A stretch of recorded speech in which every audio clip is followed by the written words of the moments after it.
so many people don't just have one job anymore. A lot of people are always kind of doing a mix of things.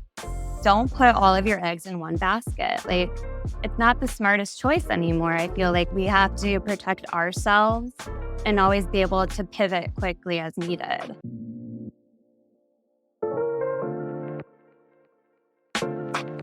Welcome to Kindred Spirits, the podcast that brings you unfiltered conversations about life, work, and everything in between. Join us as we share stories, spark connections, and celebrate the magic that happens when kindred spirits unite. Welcome back and Happy New Year. We are kicking things off with an awesome interview with Bethany Ramsay. Bethany is a beauty-obsessed marketing and PR consultant with over a decade of 360 marketing expertise. She is the founder of Honey Bee, her consulting agency, as well as the Seattle Beauty Collective and the Beauty Brief. Hope you enjoyed this conversation with Bethany Ramsay. Bethany, welcome to the show. Thank you so much. I'm so happy to be here. We are stoked to have you. Let's kick things off by just hearing a little bit about your background. So, where are you from and what did the early years of your career look like? I am from the Midwest. I grew up in the Ohio area, but I went to school in Chicago and stayed for the first 8-ish years of my career. I went to Columbia College there, which is a small, liberal arts school, and I studied journalism, actually. So that was initially what I always had intended, was to write, which I do a lot of today. But while I was there, it was 2008 when I had started J School, and the situation with digital journalism was just so unknown. There wasn't a lot of hopefulness among our professors, and it was very discouraging. So I got a double major in public relations and then also journalism. I did finish my degree. And then I also picked up some PR and marketing classes and ended up interning in that space too. And after that, my first role ended up being kind of a combination of all of it. And I was focused on content development and copywriting. Wow, double major. That must have taken you a lot of time and effort. I don't know. I was a little bit crazy. I really loved my school. It was a good fit for me. And I think I was very much excited to get out of Ohio and to be in a city and kind of make it all start happening. I definitely didn't realize what would be my actual passion within the marketing realm professionally until much later. But I think it's funny to look back on that first job that I took out of college and the ones that I took after that up until about, honestly, 2020 was when the full trajectory of my career changed, and I did really find my passion point, which was so exciting. Oh, yeah. I always just was told everything that you do in life, even if you don't really know why you're doing it, always leads you Yes. where you end up, you know? No, absolutely. It's really funny when you do start to kind of see the reasons why and all of that behind some of the other things that you've either been through or endured, or just things that felt really random and meaningless, but down the road they do end up having a lot of significant meaning. Oh gosh, yeah. If I could go down the route of where I started from, you can the heck? So you mentioned before that you took a job at a school in 2020, but Honeybee Blue, tell us about your decision to go all in instead of pursuing, a more corporate job. And I want to speak on this because corporate roles are something that I think are ingrained in us. I'm not aging Yeah. anyone in this podcast. However, I believe that, I grew up, and correct me if I'm wrong, I grew up, my parents were like, get an administrative job, get a corporate job. This is Monday to Friday. That's just how we were raised a little bit. So I'm curious when your aha moment decision. So I feel like I've always been a little bit of an entrepreneurial spirit. Since I was a child, I had a very bougie lemonade stand set up every summer, and I loved it. I was a tiny, ethical hustler. And I was all about the luxury experiences for my lemonade stand client. But beyond that, I took a corporate role. And when I had relocated from Chicago to Michigan eventually, there weren't the types of jobs that I was really intrigued by or wanted. So that was a long time ago, and I've done corporate gigs in between, but that was my first kind of taste of freelance, and I really did love it. But I felt like I was too young in my career to be able to maintain that, and I wanted to learn more from others instead of learning from myself and trial and error and mistakes. I felt like there was more to do. So I ended up freelancing for a couple years. Then I went back to a corporate gig, went back to 3 more 3 or 4 more corporate gigs in between all of that, and then this fall, I decided to try again. And a big part of the why is I think that there is such a lack of stability now. And like you said, we were raised with all of that very much like ingrained with us. But even if you do snag those big corporate jobs, there's massive layoffs. There's all sorts of things that can happen. And while I think it can be intimidating to be all in, it gives you more control over your future and your well-being and the work that you're doing and who you're working with and your hours, your location, all of that. If you're willing to do what you need to do in order to find clients and find people to work with. But since my last job search, before I relocated to Seattle, where I am now, I had saw a girl on TikTok who had it's always that, right? Love TikTok. You were talking to a TikTok junkie here. So yes, no shame over here. Yeah, we don't need to pretend like, we read it in a news article or whatever. Yeah. Like, we're all on TikTok. Honestly, this girl totally changed my life. Like she offers these career tips, and I feel so bad that I'm blanking on her name right now, but I'll find her and I'll send you guys the link later because I believe she deserves some recognition because she's a great resource for women at work. She offers these kind of unconventional career tips, and she talks about leveraging LinkedIn as a platform for your personal brand.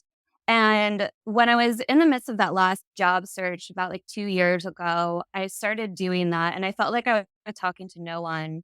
And I felt kind of silly and a little bit cringe. I was trying to be really authentic and I'm a writer at heart. So it wasn't hard to come up with things to say in content. And I work in the beauty space now and I love this. This is my home. I'm very passionate about it just genuinely. But it did kind of felt like I was yelling into like a void and there's nothing there. But she said, don't get discouraged. She's like, keep trying. You have to position yourself, like as like who you want to be and like what you want for your next steps. And honestly, it ended up taking maybe like 6 to 9 months before I started to see some like positive results from that consistency. And it continued ever since. And with that, I ended up having a lot of different networking opportunities and chances to talk with people. And a lot of people were looking for help and for marketing consulting and brand strategy. And they want to launch a brand and all of these things. And so I took the jump or the leap rather, into Honeybee full time because there were just so many opportunities being thrown at me. I felt like it felt like I just had to, like, it would be silly if I didn't just try and go all in and really, like, invest in myself and in this time because everything was aligning in such a way, it just felt foolish not to. Hmm. That's super inspiring. I just remembered because I think this is the same person. Is this the girl that did the problematic cheat code videos? Yes. Yes. Okay, I knew it. I was like, this is ringing a bell. I follow her too, and Yes. I just looked her up. It's Courtney Johnson is her name. Yes. So we'll start Oh, right Yes. there. no, to Courtney Johnson. We'll take her. And she's like, who are these people? Yes. Makes sense. That's really inspiring though, because I feel like exactly how you feel. Anytime I do post on LinkedIn, definitely Yes. that feeling of like just shouting into the void and getting like 0 likes. So glad to hear that it actually worked and took you into the direction of connecting with people and finding clients and such. It's funny what we perceive our posts not being, because when I look at both your posts on LinkedIn, and I'm a LinkedIn junkie just because it's my whole Yeah. life. Hmm. You guys just make it look so easy and casual, and I wouldn't even blink an eye that it was some sort of anything behind the post. So that's a lot. Takes Mhm. a lot of courage if you know what you're saying, like, all the likes and stuff. But because on the outside, you're killing it. You know. Yeah. I mean, it's definitely I think it like most people, especially women, like the imposter syndrome is real. It's incredibly prevalent. And I have a Post-it note on my fridge since the day that I decided to be all in with Honeybee that's basically telling me all of the things that I need to continuously remind myself every single day. But I think as long as you and it's so cliche, but when you're talking about things that you genuinely care about and that interests you, even if you weren't doing it in your full-time job, if it was something if you've been lucky enough to find something that you enjoy in your personal life as well as your professional life, then that level of authenticity, I think, is a lot easier and it's going to resonate with people a lot quicker than if it's something super forced and contrived, which I feel like consumers, other professionals, all of that, whether you're marketing something to them or you're writing something, like they can read through that so much easier than I think historically. People are savvier. Completely. I'm curious because you mentioned a few different things with the marketing strategy and a few different services, it sounds like, that go underneath Honeybee. So, what is your passion within marketing that you really love doing or your specialty? Yeah. So I have a few different things that I really love. One of them is just overall brand strategy. And that could be either starting completely from scratch or taking a look at an existing brand and helping them either be a little bit more concrete with their concepts and their ideas or doing a total pivot and a rebrand. And I've done all of these things with different companies and it's a lot of fun. So I love that. I think a lot of it too is like why I liked copywriting, why I like journalism is it's all storytelling. It's all creating narratives and communicating that in a way that's going to be really engaging with whatever audience you're looking to reach. But that's one section of it. Another area too, it's like I enjoy the brand overarching side of things as well as product marketing is something I absolutely love. And then also product development. So taking a look at different gaps in portfolios and what might be missing from someone's product lineup and, being really aware of different trends and things that are coming, whether that's ingredient, like format of the product itself, and different things like that. And just helping people really either develop a line from scratch or add on to something that's already existing in order to make them a little bit stronger when they do go to market. Yeah, but I can really feel that comment because I think when you see a product come to life and you get to kind of see it behind the scenes, it's actually a super cool time to almost cross the T's and dot the I's and how much work really goes on behind the scenes with the marketing and SEO, all that combined, it's really powerful when it does launch, right? You kind of feel a sense of, oh my gosh, I did this. It is. It's a lot of fun, and I think before I got into, like, the product side, I was always on the brand side or just, like, specifically focusing on content strategy, and that entailed whether it was just, like, copy or social media and things like that, which I love as well, but getting to be in, like, the product side was sort of this new ability to actually create something real that was a tangible thing, and I feel like as marketers it can be kind of like a weird thing that we're doing every day because we're not actually creating something tangible so often. We're sharing stories and there's different digital assets, but there's nothing that you can touch. So getting to be in the product side of it, and being part of the actual development process and working with scientists and working with the cosmetic chemists and coming up with all of these things, it's very satisfying in a way that I haven't gotten to feel for a lot of my career up until I started that. Mm. That's awesome. It sounds like the way everything comes together too, you have such a holistic approach that you're able to offer because you've had your hands in all these different sides of the businesses within beauty and you actually know what you're talking about with the ingredients and the marketing and everything. So I'm sure that really comes in handy when you're able to cater to exactly what these companies need. Yeah, I feel like while it's like important to have niches in some areas and how you're positioning yourself, like I very much like beauty, health, and wellness. Like that's my niche. That's where I like to live and go. But I am a 360 marketer and I like to be able to do a little bit of all of it. I don't like to be hyper focused in the types of tasks that I'm doing. I feel like it can get a little bit tedious and a little draining if it's just one small part of marketing every single day where I like to look at the bigger picture and I like to be able to be involved in all the different parts of it, whether or not that, maybe it involves working with an outside agency to produce actual assets or to deal with analytics and things like that. But I still think it's so important to be able to decipher all of those things. Even if you're not technically doing it all yourself, I think it's so crucial to be able to know and understand and interpret that. Yeah, I definitely think so too. I was curious because, your brand is ultimately your baby, right? Like this is your pride and joy. And, when you mentioned before, like, you're 360 marketer, like when you're choosing third parties to come in to really work closely with you, because you're right. Like if I am to build a product, I'm not going to know how to code or bring it to life in different areas. What are your top three values when you're bringing in a third party to help build the product? Like when you're looking.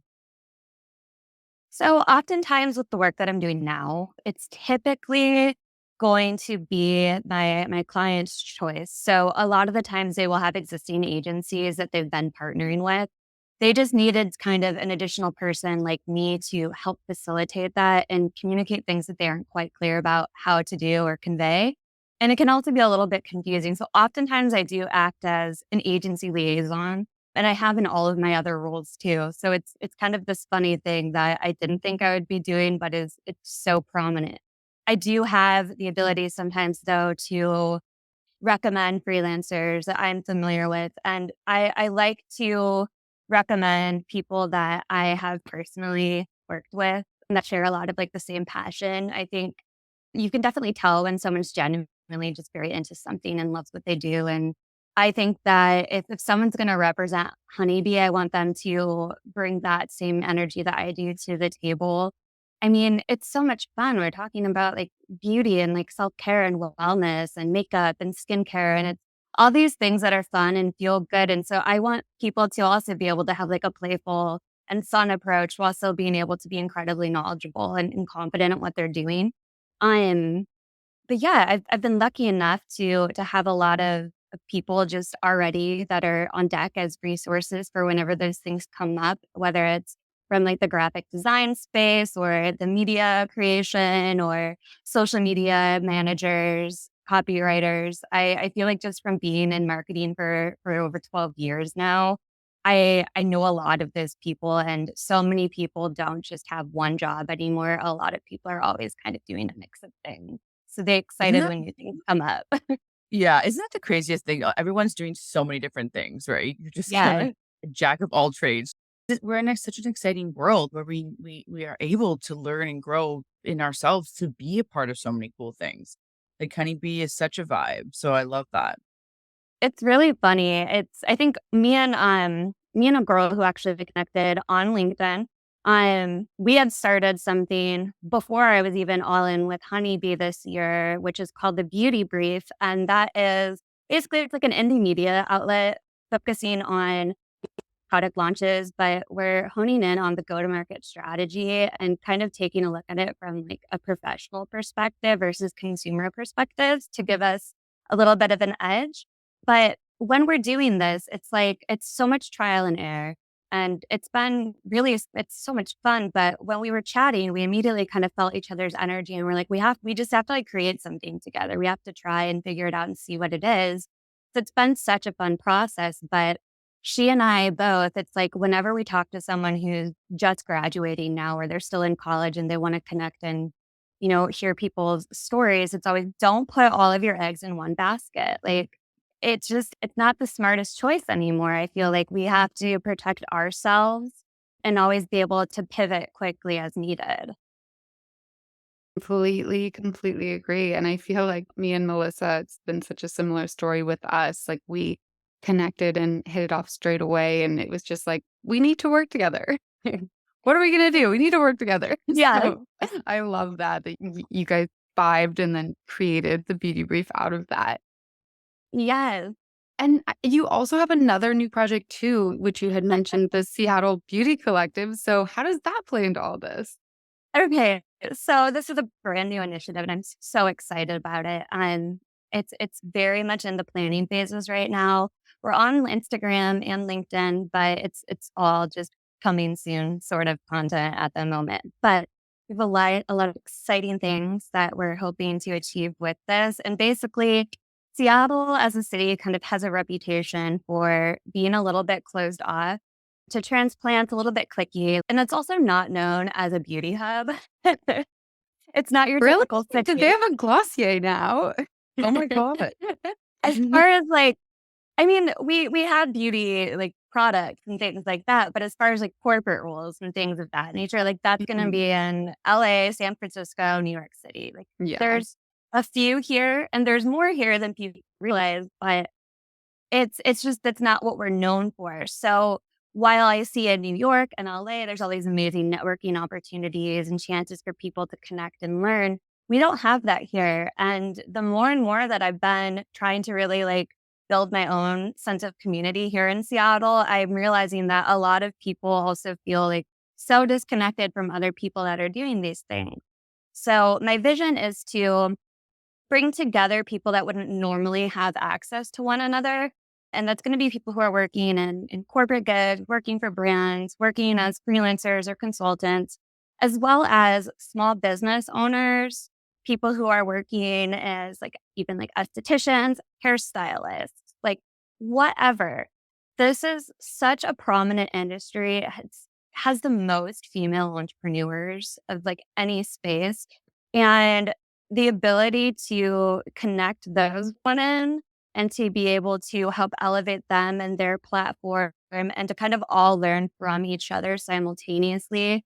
It's so valuable, and we just don't have that. So I want to make that happen. And I'm working with two recent grads that are looking to get into beauty marketing. And it's a rough climate out there for people who are job seeking. So this is going to be a really fun opportunity for us to just kind of brainstorm and figure out like what do we want our local community to be? And they're from here, so they have a little bit more perspective too. And then I'm connecting with a lot of local businesses to see who would be involved in kind of these really early stages to help us craft what we want this to look like. What a cool initiative. We need more of that in every single city. Every Yes. single. It's a West Coast thing too. I swear, if you go more east, everyone's getting together. Maddie and I tried to run an event here a couple months ago, and everyone bailed. Mhm. And he was like, "Why?" I'm like, "Because we're like baby deers on this side of the world. We're very timid. No one likes to get together. We have to take a couple tries. I don't know what it is." Yeah, that's the thing is it's like I want a combination of people who are from here and gonna know all the weird nuances that I just don't get and can't wrap my head around, as well as people who are transplants to like share their perspectives and being like, listen, this is what it's like. Mhm. It's Tell us what the juice. Tell us the tea. What's going on? You know? yeah, like why is it like this? Like I think it's so weird too. It's like especially like when you're in your 30s and you're single, it's like, okay, how do I meet friends? Mhm. how do I how It's do so I hard, right? meet And it, people? And yeah, honestly, it's funny. Like my family is from Bainbridge Island and okay, Sammamish. Oh my God, I'm so bad. Sorry, Seattle. it's okay. Uh, I know I can't say it either, so don't worry. Don't oh my worry. gosh. And yeah, like when we got more people to show up to the event in Bainbridge because Bainbridge actually is way more better for people to go because the ferries are so like crazy, right? Because they have so many people, young people in that area. But you would think that we only knew that because of the T of one of the landmarks there, right? But you just don't know because no one wants to talk to you, except I make people talk to me. So what am I doing? I know. Like, I feel like that's, like, one of the things where I'm like, "You know what? Like, that's fine." Like, I don't really I'm kind of shameless. I don't care. Like, I'm Love like, that.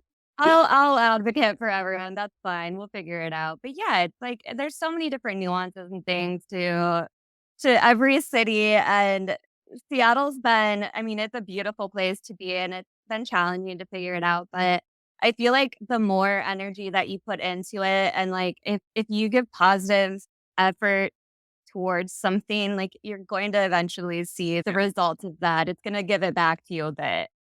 Yeah. Mhm. Completely agree with that. Well, Goodness. we are gonna run out of time here shortly, but I wanna ask you just, like, 1 or 2 more things. So, this question we ask all of our guests, and it's one of our faves. So, our podcast name is called Kindred Spirits, and it's Yes. actually based on a quote. And the quote says, "To discover a kindred spirit is to find your heart in the heart of a friend." So, what we want to ask you is, how do you know when you found a kindred spirit? It's very hard to explain it in a way that you can speak. I think when I find kindred spirits professionally, or even when I just found the beauty industry as where I wanted to focus on in my work. It's just this energy and this feeling where it's not effort. It doesn't take effort. You just feel like you can just exist and you kind of feed off of one another. And it's just this positive momentum that is just coming from just being connected with this person or working on a project in this space. It's not tangible. And I think that makes it a little bit tricky, but it's interesting. I think over the years, all of the different kindred spirits that I found, whether it's professionally or in my personal life, sometimes they've been kind of really unexpected, which I think are the really fun ones. Um, because you realize that you have all these differences, but there's just something about you as humans that resonates with each other so strongly. And I love experiencing that. It's one of my biggest passions outside of marketing is just understanding human behavior and connection and why we do the things that we do. But it isn't tangible. It's just a vibe. Totally. Just a Love that. vibe. Just a vibe. Like I told you, honey was a vibe. Um, Thank you. we absolutely loved having you. How can people connect with you in the best way? Yeah, absolutely. So honestly, right now, LinkedIn is going to be your best bet. I'm on LinkedIn at Bethany Ramsay, and you'll see the honeybee sign right there. Additionally to that, I'm on Instagram at Honeybee Studio, and I'm in the process of rebranding my own brand, which I can't even get into, but I will answer my DMs there. Awesome. Well, thank you so much, Bethany. Really appreciate it. Thank you so much.